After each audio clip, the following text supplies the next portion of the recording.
మొదటి సమూయేలు గ్రంథము 18వ అధ్యాయము.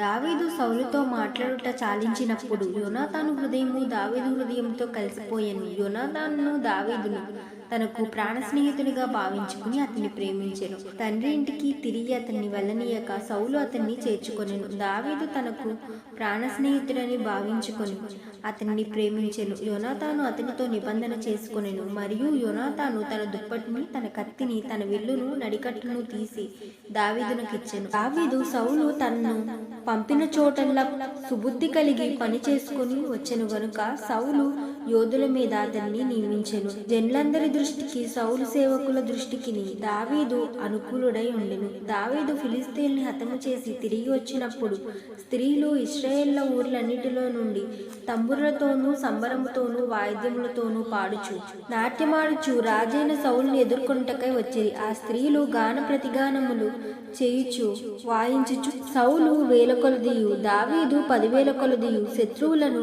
హతము చేసిరని. ఆ మాటలు సౌలుకు ఇంపుగా ఉండనందున అతడు బహుగా కోపము తెచ్చుకొని, వారు దావీదునకు 10,000 కొలది అనియు నాకు 1000 కొలది అనియు స్తుతులు పాడిరే, రాజ్యము తప్ప మరి ఏమి అతడు తీసుకొనగలడు అనుకొనెను. కాబట్టి నాటి నుండి సౌలు దావీదు మీద విషపు చూపు నిలిపెను. మరునాడు దేవుని యొద్ద నుండి దురాత్మ సౌలు మీదికి బలముగా వచ్చినందున అతడి ఇంటిలో ప్రవేశించి ఉండగా దావీదు మునుపటిలాగున వీణ చేత పట్టుకుని వాయించెను. ఒకప్పుడు సౌలు చేతిలో ఒక ఈటె ఉండెను. దావీదును పొడిచి గోడకు బిగించుదుననుకుని సౌలు ఆ ఈటెను విసిరెను. అయితే అది తగలకుండా దావీదు 2 మార్లు తప్పించుకొనెను. యెహోవా తనను విడిచి దావీదునకు తోడయుండుట చూచి సౌలు దావీదునకు భయపడెను. కాబట్టి సౌలు అతన్ని తన యొద్ద ఉండనీయక సహస్రాధిపతిగా చేసెను.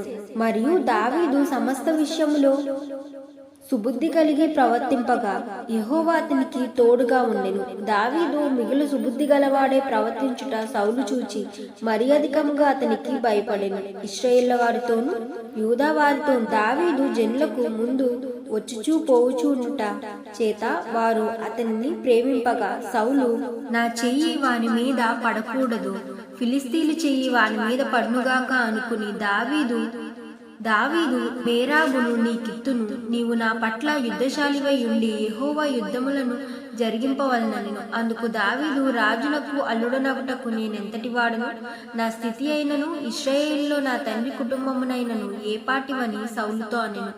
అయితే సౌలు కుమార్తె అయిన మేరేబును దావీదునకు ఇయ్యవలసి ఉండగా సౌలు ఆమెను తీయుడైన అద్రియేలుకిచ్చి పెండ్లి చేసెను. అయితే తన కుమార్తె అయిన మికాలు దావీదు మీద ప్రేమ కలిగి ఉండగా సౌలు విని సంతోషించి ఆమెను అతనికి ఉరిగా ఉండునట్లుగా ఫిలిస్తీన్ల చెయ్యి అతని మీద ఉండునట్లుగాను నేను ఆమెను అతనికి ఇత్తుననుకొని, ఇప్పుడు నీవు మరి ఒక దాని చేత నాకు అల్లుడు వగుదు అని దావీదుతో చెప్పి తన సేవకులను పిలిచి, మీరు దావీదుతో రహస్యముగా మాట్లాడి రాజు నీ యందు ఇష్టము కలిగి ఉన్నాడు, అతని సేవకులందరూ నీ ఎడల స్నేహముగా ఉన్నారు కాబట్టి నీవు రాజునకు అల్లుడవు కావాలనని చెప్పవలెనని ఆజ్ఞ ఇచ్చెను. సౌలు సేవకులు ఆ మాటను బట్టి దావీదుతో సంభాషింపగా దావీదు, నేను దరిద్రుడినై ఎన్నికలేని వాడినై ఉండగా రాజునకు అల్లుడగుటకు స్వల్ప విషయమని మీకు తోచెనా అని వారితో అనగా, సౌలు సేవకులు దావీదు పలికిన మాటలను అతనికి తెలియజేసిరి.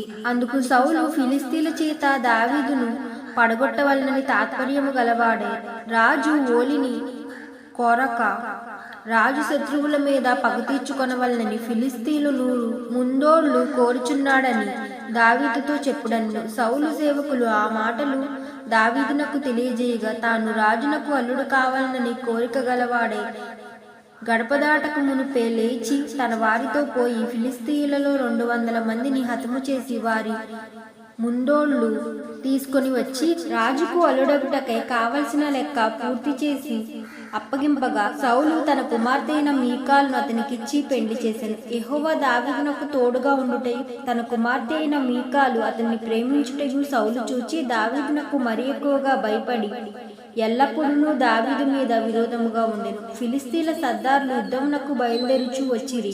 వారు బయలుదేరినప్పుడల్లా దావీదు బహు వివేకము కలిగి ప్రవర్తించుచు రాగా సౌలు సేవకులందరికంటే అతని పేరు బహు ప్రసిద్ధికెక్కెను. ఆమేన్.